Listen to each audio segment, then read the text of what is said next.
हे hi students. सो मैं आ गया आप लोग का दूसरा वीडियो लेके। इस वीडियो में ना हम पता है क्या स्टार्ट करने वाले हैं। हम स्टार्ट करने वाले हैं कंडक्टर्स और इंसुलेटर से। अब आप मुझे बोलोगे सर कंडक्टर और इंसुलेटर हम ना क्लास 6 से सीखते हुए आ रहे हैं, आप 12 में आके भी हमको ये सिखा रहे हो? नहीं, मैं यहाँ आपको क्लास 6, 7, 8 में जो हमने डेफिनेशन पढ़ा है, ठीक है, कि कोई भी बॉडी अगर वो इलेक्ट्रिसिटी को कंडक्ट करता है तो वो कंडक्टर है, इलेक्ट्रिसिटी को कंडक्ट नहीं करता तो वो इंसुलेटर है। ये सब नहीं बताने वाला हूँ। मैं बताने वाला हूँ एक्चुअली में कि वो इलेक्ट्रिसिटी कंडक्ट करता क्यों है। ठीक है, तो देखिए इसकी डेफिनेशन में हम बाद में आते हैं। मैं आपको बोलता हूँ, देखिए ये एक बॉडी है, ठीक है, ठीक है। अब कोई भी बॉडी किससे बना होता है? आपको पता है कोई भी एक बॉडी हमेशा एटम से या फिर मॉलिक्यूल से बना होता है। मान लीजिए इसका ये एक एटम, छोटा सा ये एटम है। एटम में क्या होगा? ये न्यूक्लियस होगा और बाहर में क्या घूमेगा? बाहर में घूमेगा इलेक्ट्रॉन्स। यस और नो? कहने का मतलब है कि अगर ये इलेक्ट्रॉन्स, ध्यान से सुनिएगा, अगर ये इलेक्ट्रॉन्स इस न्यूक्लियस से या फिर इस एटम से स्ट्रांगली बाउंडेड है। स्ट्रांगली बाउंडेड का मतलब क्या होता है कि ये इलेक्ट्रॉन्स इस जगह को डिस्प्लेस नहीं कर सकता, मतलब यहाँ से बाहर नहीं आ सकता, या फिर ना ही वो इसके अंदर में घूम सकता है, इस एटम के अंदर में। अगर वो इलेक्ट्रॉन एटम को लीव ही नहीं कर सकता तो वो चार्ज कैसे कंडक्ट करेगा? और जब चार्ज ही कंडक्ट नहीं करेगा तो क्या होगा? वो होगा इंसुलेटर। क्या होगा बेटा? इंसुलेटर। बट अगर ये मान लीजिए इलेक्ट्रॉन इस एटम से वीकली बाउंडेड है। वीकली बाउंडेड मतलब क्या है? अट्रैक्शन बहुत कम है। ऑफ कोर्स वीक है तो बॉन्ड टूट जाएगा, और जब बॉन्ड टूट जाएगा तो ये इलेक्ट्रॉन यहाँ से फ्री हो जाएगा और इस बॉडी को क्या करेगा? या तो पॉजिटिव करेगा, ऑफ कोर्स पॉजिटिव करेगा, छोड़ के जाएगा तो पॉजिटिव करेगा, और बाहर का इलेक्ट्रॉन यहाँ पे आएगा तो नेगेटिव करेगा। तो ये एक्चुअली बेसिक डिफरेंस है किसके बीच में? कंडक्टर और इंसुलेटर के बीच में। इसलिए बोलते हैं बेटा बॉन्ड बहुत ज़रूरी है, ठीक है, चाहे वो बॉन्ड किसी के साथ में हो, गर्लफ्रेंड के साथ में हो या तुम्हारे होने वाली वाइफ के साथ में हो। चलो ओके, यहाँ देखिए, तो हम बात करें यहाँ पे कंडक्टर्स की। तो कंडक्टर्स को हम ऐसे डिफाइन कर सकते हैं, मटेरियल्स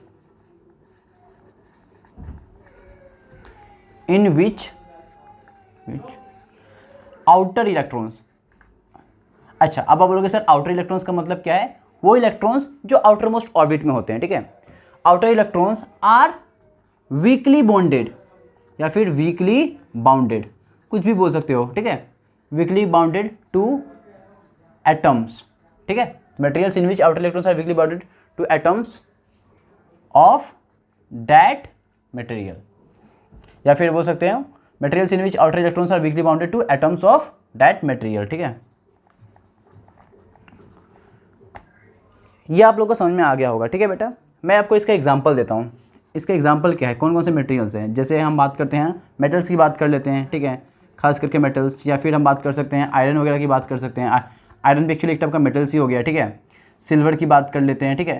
तो ये सब क्या है? ये सब कंडक्टर है कि नहीं? अब आप सेम डेफिनेशन बोलोगे कि सर इंसुलेटर का डेफिनेशन क्या होगा, तो बोल सकते हो सेम मटेरियल्स।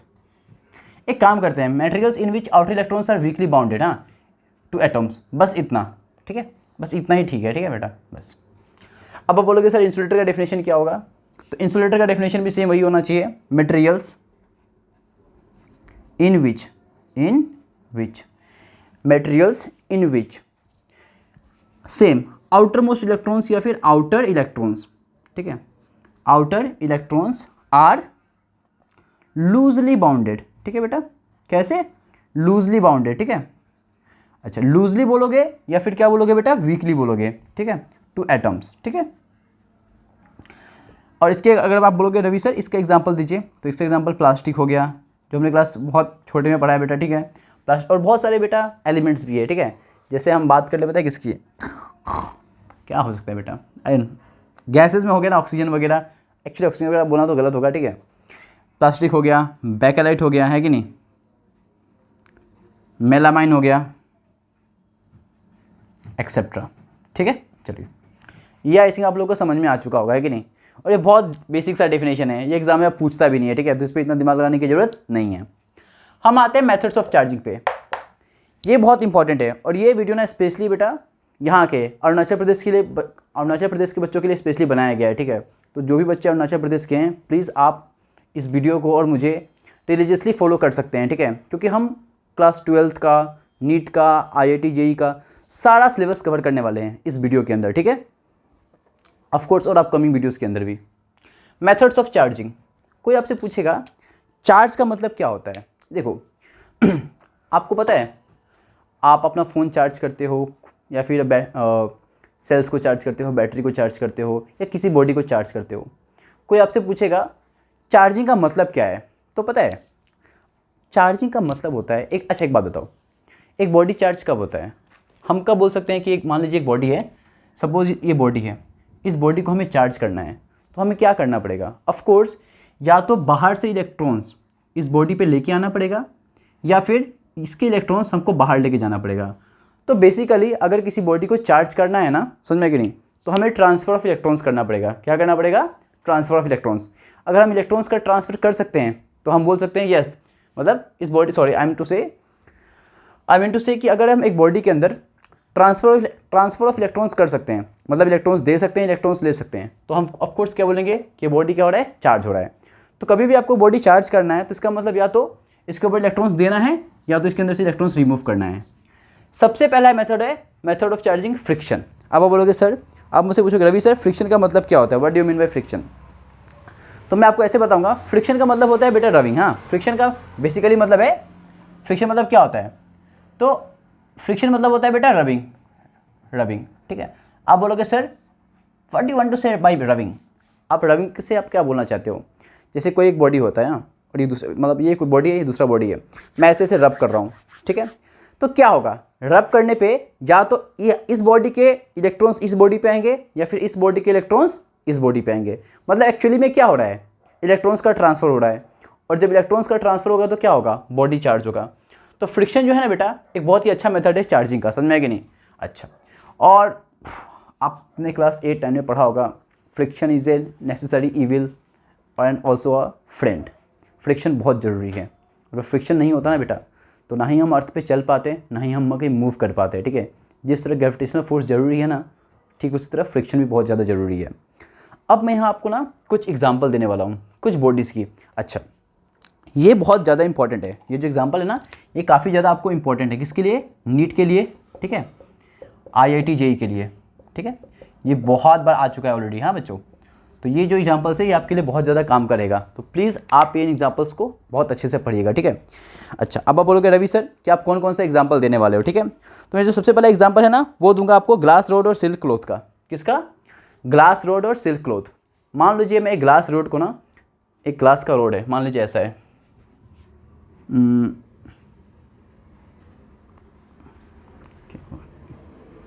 ठीक है। अरे यार चलिए, ये ग्लास का रोड है, ठीक है बेटा, ठीक है, ये ग्लास रोड है हाँ। और मान लीजिए ये सिल्क का कपड़ा है, ठीक है। दोनों को हम रब करेंगे तो एक बॉडी पॉजिटिव चार्ज मतलब एक बॉडी के अंदर पॉजिटिव चार्ज आएगा, दूसरे बॉडी के अंदर नेगेटिव चार्ज आएगा।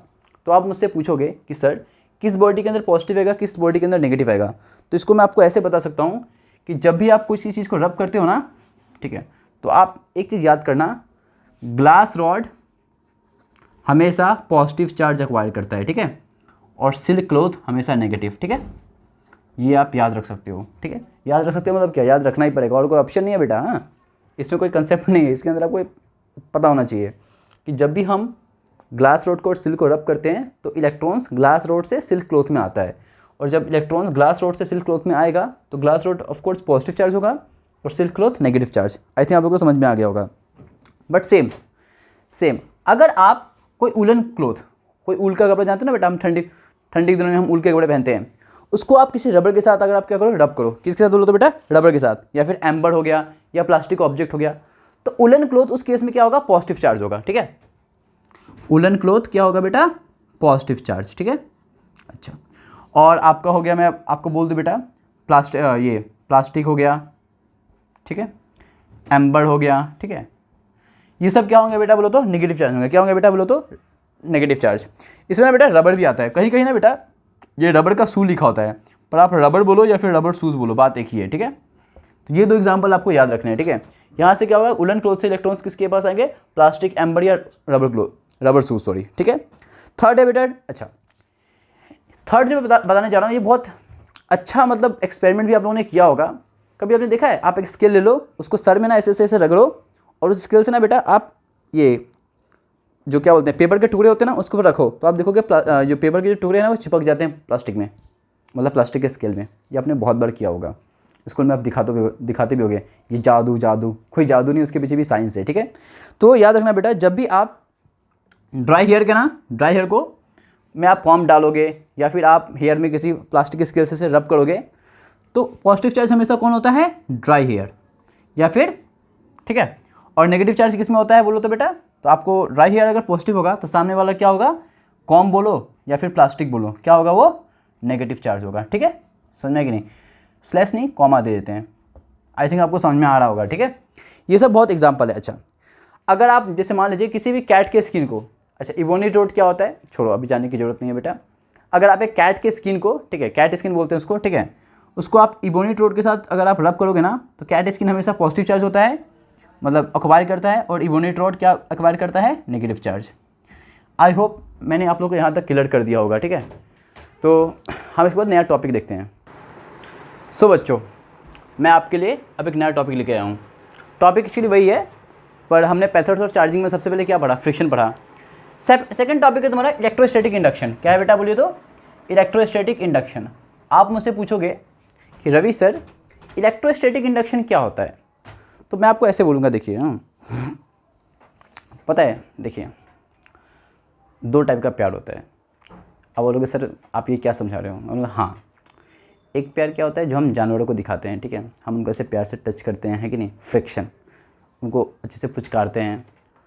तो जैसे खास करके मेरे पास एक डॉगी है, समझ में कि नहीं, तो उसको बहुत प्यार से पुचकारता हूँ, वो मेरा बच्चा जैसा है, ठीक है, समझ में कि नहीं, ब्रीड मेरा नहीं है बट हाँ मेरा बच्चा जैसा है। तो उसको जो मैं प्यार करता हूँ मैं टच करके प्यार करता हूँ, ठीक है, बहुत अच्छे से प्यार करता हूँ, उसको सहलाता हूँ। तो वो जो प्यार है ना बेटा, वो जो हम शो कर रहे हैं वो है आपका फ्रिक्शन, क्योंकि जहाँ में क्या होता है बॉडी टू बॉडी टच हो रहा है। बट मान लो बेटा, सपोज़ क्लास में एक बंदी आ गई, उसको जा देखते हैं, उसका हाथ पकड़ थोड़ी बोलोगे यार तुम मुझे बहुत अच्छी लगती हो, थप्पड़ पड़ेंगे, टीचर से भी पड़ेगा और लड़की अलग मारेगी, उसके पेरेंट्स आके अलग से मारेंगे, ठीक है। तो वो जो प्यार होता है ना बेटा, वो कैसा होता है? वो आँखों में चलता है कि नहीं? हाँ, आप उसे देखते हो, वो कभी नोटिस करती है कि आप उसे देख रहे हो, फिर वो थोड़ा हंसती है, आप हंसते हो, है ना, जो है ना बेटा। फिर वो प्यार आप व्हाट्सअप से शुरू होता है, इंस्टाग्राम पर जाके ख़त्म होता है कि नहीं। अच्छा रुकिए बेटा, आँखों में थोड़ा दर्द हो रहा है, मैं चश्मा पहन लेता हूँ। कहाँ गया मेरा चश्मा? चलिए ओके, देखिए चश्मा सामने रखा हुआ था मैंने, अब ठीक लग रहा है, समझ में आया बच्चों? चलिए, तो ठीक वैसे ही बेटा इंडक्शन भी इसी टाइप का होता है। अब बोलोगे सर आपने प्यार को इंडक्शन से कंपेयर कर दिया, या मेरा प्यार तो यार इंडक्शन क्या कंडक्शन से भी ज़्यादा स्ट्रॉन्ग था। चलिए यहाँ देखिए, जैसे मान लीजिए ये एक बॉडी है, ठीक है, एक बॉडी में ऐसा मान लेता हूँ, ठीक है, ओके, इसके अंदर बहुत सारा चार्ज था, बहुत सारा प्लस चार्ज मान लेता हूँ, ठीक है, बहुत सारा प्लस चार्ज था इसके अंदर। इस बॉडी को मैं दूसरे बॉडी में एक लेके आया, ठीक है बेटा, और ये एक न्यूट्रल बॉडी है। कैसा बॉडी है? न्यूट्रल बॉडी, ठीक है। तो देखिए जब इस प्लस चार्ज को मैं न्यूट्रल बॉडी में लेके आऊँगा ना, तो आपको पता होना चाहिए कि अगर मैंने आपको बोला है कि एक बॉडी न्यूट्रल है, तो पता है कुछ बच्चे क्या बोलते हैं, अच्छा सर बॉडी न्यूट्रल है मतलब उसके अंदर तो चार्ज होगा नहीं। नहीं, बेवकूफ़ हो तुम लोग, ऐसा नहीं होता। अगर मैंने बोला है बॉडी न्यूट्रल है, इसका मतलब उसके अंदर भी चार्ज प्रेजेंट है, बट दिक्कत ये है कि जितना पॉजिटिव चार्ज है उतना ही नेगेटिव चार्ज है। समझ में आया कि नहीं आया? दिक्कत क्या है? वो न्यूट्रल इसलिए है कि जितना पॉजिटिव चार्ज है उतना ही नेगेटिव है, ठीक है। तो मान लीजिए अब होगा क्या कि एक न्यूट्रल बॉडी था, तो देखो प्लस चार्ज किसको अट्रैक्ट करेगा? जैसे देखो आपको पता है हम बॉयज़ है, तो जनरली हमारी फीलिंग्स किस पे आती है? गर्ल्स पे आती है कि नहीं? तो हम गर्ल्स को अट्रैक्ट करते हैं, बॉयज़ को अट्रैक्ट करते हैं क्या? हाँ, ये भी होता है आजकल, और ये कॉमन है और अच्छी बात है, सबकी अपनी अपनी चॉइसेस है, ठीक है। बट ये मैं अपना बता रहा हूँ, तो मैं गर्ल्स को अगर प्रीफर करता हूँ, ठीक है, क्योंकि मुझे लगता है मैं जिस टाइप का हूँ मैं अपने अपोजिट वाले को अट्रैक्ट कर रहा हूँ। ठीक वैसे ही बेटा चार्जेस भी क्या है? पॉजिटिव है। तो ये इस बॉडी में ना दो टाइप के चार्ज होंगे, निगेटिव भी होगा और पॉजिटिव भी होगा। तो ये सारे नेगेटिव को इस यहाँ पे बुला लेगा, ठीक है, अपने पास, और सारे पॉजिटिव को इस साइड रख देगा। समझ में है कि नहीं? ये हमने माना स्टेप 1, ठीक है। अब देखो एक्चुअली मैं कर क्या रहा हूँ, मैं इस बॉडी को चार्ज बॉडी बनाना चाहता हूँ। क्या बनाना चाहता हूँ? Charge body. तो देखिए इलेक्ट्रोस्टैटिक इंडक्शन, ये मेथड क्या है, मैं आपको बस मेथड समझा रहा हूँ। तो पहले स्टेप मैंने क्या कर दिया, इस न्यूट्रल बॉडी के सामने एक प्लस चार्ज रख दिया, ठीक है। अच्छा, तो सारा नेगेटिव चार्ज इस तरफ, सारा पॉजिटिव चार्ज इस तरफ। देखिए अभी इसमें ना एक पोलैरिटी डेवलप हो चुका है, बट ये अभी भी चार्ज बॉडी नहीं है। क्यों? जितना नेगेटिव उतना पॉजिटिव है। मैं यहाँ पे एक काम करता हूँ, पता है स्टेप 2 में क्या करता हूँ? चलिए देखो इस बॉडी में कोई छेड़खानी मत करना, इस बॉडी को ऐसे ही रहने देना। और ये रियल लाइफ का एक्सपेरिमेंट है, आप इसको एक्सपेरिमेंट को कर भी सकते हो, ठीक है। इसके अंदर प्लस प्लस प्लस चार्ज है, ठीक है, और ये दूसरा है, ठीक है। तो ये नेगेटिव नेगेटिव नेगेटिव है, नेगेटिव नेगेटिव नेगेटिव, ठीक है। और यहाँ में क्या था, positive positive positive positive positive. मैं ना इस साइड के पास ना अर्थिंग कर देता हूँ, क्या कर देता हूँ बच्चों बोलो तो, अर्थिंग कर देता हूँ, ठीक है। तो मैंने जब अर्थिंग किया तो सारा का सारा पॉजिटिव चार्ज कहाँ चला जाएगा, जमीन में, अर्थ में चला जाएगा। तो कैसा बचेगा ये ऐसा होगा, है ना, positive positive positive positive positive, ठीक है। और जब ये सारा चला जाएगा ना बेटा, तो हमने इसको अर्थ से डिस्कनेक्ट कर दिया, मतलब अब इस पर क्या बच जाएगा, सिर्फ नेगेटिव चार्ज बच जाएगा, ठीक है। क्या बच जाएगा, नेगेटिव चार्ज। और पॉजिटिव चार्ज, तो पॉजिटिव चार्ज सारा का सारा कहाँ चला गया, अर्थ में चला गया, है कि नहीं बच्चों, है ना। तो अब क्या करेंगे, अब जब हम इस बॉडी को हटा देंगे ना, तो अब ये वाला जो बॉडी है, ये बॉडी ए है, ये बॉडी बी है, मान लीजिए ये बॉडी ए है, ये बॉडी बी है, ये भी ए है बच्चों, और ये क्या है, बी है।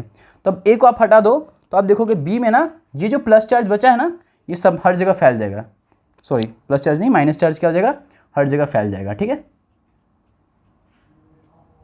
ठीक है, हर जगह फैल जाएगा। तो ये हुआ है। और हम ये कौन सी बॉडी है, ये हम बॉडी बी की बात कर रहे हैं, ठीक है। तो इस तरह हम एक बॉडी को हम क्या चार्ज कर सकते हैं, बाय कंडक्शन, सॉरी इंडक्शन, बिना टच किए। समझ में आया कि नहीं। एक बात और है जो यहाँ मैंने लिखा नहीं है पर आपको पता होना चाहिए। देखिए इंडक्शन से जो चार्ज डेवलप होता है ना बेटा, ये हमेशा या तो कम होता है या तो इक्वल होता है, किसके, जो सामने वाला बॉडी है उसके चार्ज के, ठीक है। इससे ज़्यादा कभी नहीं हो सकता है। ये बहुत एक इंपॉर्टेंट लाइन है और जो आपको पता होना चाहिए, ठीक है। अच्छा ये सब आपको पता चल गया है, ठीक है। अच्छा अब देखिए ये जो है, ये जो आपने समझा है, इसको ये आपके बोर्ड के एग्जाम में आ सकता है, तो आपको ये डेफिनेशन पता होना चाहिए। अब डेफिनेशन पढ़ के देखिए, तो वही लिखा है, if a charge body is brought near neutral body blah blah blah blah blah blah blah blah, वो आप पढ़ लेना, ठीक है। इंग्लिश पढ़ना सबको आता है। अब हम थर्ड देखते हैं बेटा, कंडक्शन, ठीक है। इंडक्शन तो देख लिया, अब देखते हैं कंडक्शन, ठीक है। अब बोलोगे सर कंडक्शन मतलब क्या होता है। देखो भैया कंडक्शन वो टच वाला प्यार है, समझ में कि नहीं। कंडक्शन और रबिंग एक जैसा है, पर रबिंग में क्या है, हम थोड़ा मतलब फोर्स अप्लाई करते हैं। जैसे अगर मान लो हमें बहुत ठंडा लग रहा है तो हम हाथों कैसे करते हैं ना। कंडक्शन मतलब बाबू मैं तुम्हारे साथ हूँ, बस टच करके बोलना है, ठीक है। कोई फीलिंग्स नहीं, मतलब वो नहीं करना है, ठीक है। तो बेटा इससे भी क्या होता है, चार्जेस पास होते हैं, ठीक है। तो ये वही है, the process of transfer of charge by contact. मतलब जैसे देख लीजिए ये एक बॉडी है, ठीक है, इसके ऊपर दूसरा बॉडी मैंने टच कर दिया, ठीक है। तो इससे भी क्या होता है, अगर ये body plus plus plus charge है ना बेटा, तो यहाँ से कुछ मतलब चार्जेस को ये ऑक्यूपाई कर सकता है, ठीक है। एक्चुअली प्लस चार्ज है तो ये नेगेटिव लेगा, जो भी है प्लस चार्ज है तो ये क्या लेगा, ये नेगेटिव, मतलब इलेक्ट्रॉन यहाँ से यहाँ ले लेगा, ठीक है। चलिए जो भी है, तो यहाँ पे एक बहुत अच्छा क्वेश्चन है बेटा, ठीक है। तो कंडक्शन में क्या होता है, जो चार्जिंग होता है वो कैसे होता है, कॉन्टैक्ट के थ्रू होता है। बोल रहा है suppose when a piece of polythene is rubbed with a wool, हमने पॉलीथीन को रब किया है ऊल के साथ। अब याद करो, और ये आपको याद होना चाहिए कि आप अगर पॉलीथीन को रब करोगे ऊल के साथ में, तो ऊल कौन सा चार्ज लेगा, ऊल हमेशा इलेक्ट्रॉन्स देता है, wool is always a positive charge, ठीक है। तो कितना बोल रहा है, a charge of this is develop on polythene. Of course ये तो पॉजिटिव चार्ज है ना, तो नेगेटिव किस पे आएगा, पॉलीथीन पे आएगा, और पॉलीथीन पे इतना चार्ज आ गया। अब क्वेश्चन पूछा है कि what is the amount of mass which is transfer to the polythene. अब देखो पॉलीथीन ने इलेक्ट्रॉन्स को गेन किया है, तभी तो नेगेटिव चार्ज है ना, तो उसने कितना मास गेन किया है। अब देखो अगर मुझे पता चल जाए कि नंबर ऑफ इलेक्ट्रॉन्स कितने, देखो फिजिक्स का जो क्वेश्चन होता है ना बेटा, आप उसको उसमें ना रिवर्स इंजीनियरिंग यूज़ करो, ठीक है।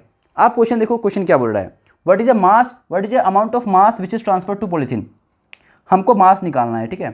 तो आप एक काम कर लो, अगर मुझे पता चल गया कि n नंबर ऑफ इलेक्ट्रॉन्स है, n क्या है, नंबर ऑफ इलेक्ट्रॉन्स, अगर मुझे पता चल गया n नंबर ऑफ इलेक्ट्रॉन्स है, तो मैं n को मास ऑफ 1 इलेक्ट्रॉन किससे मल्टीप्लाई कर दूंगा, mass of 1 electron, mass of 1 electron से।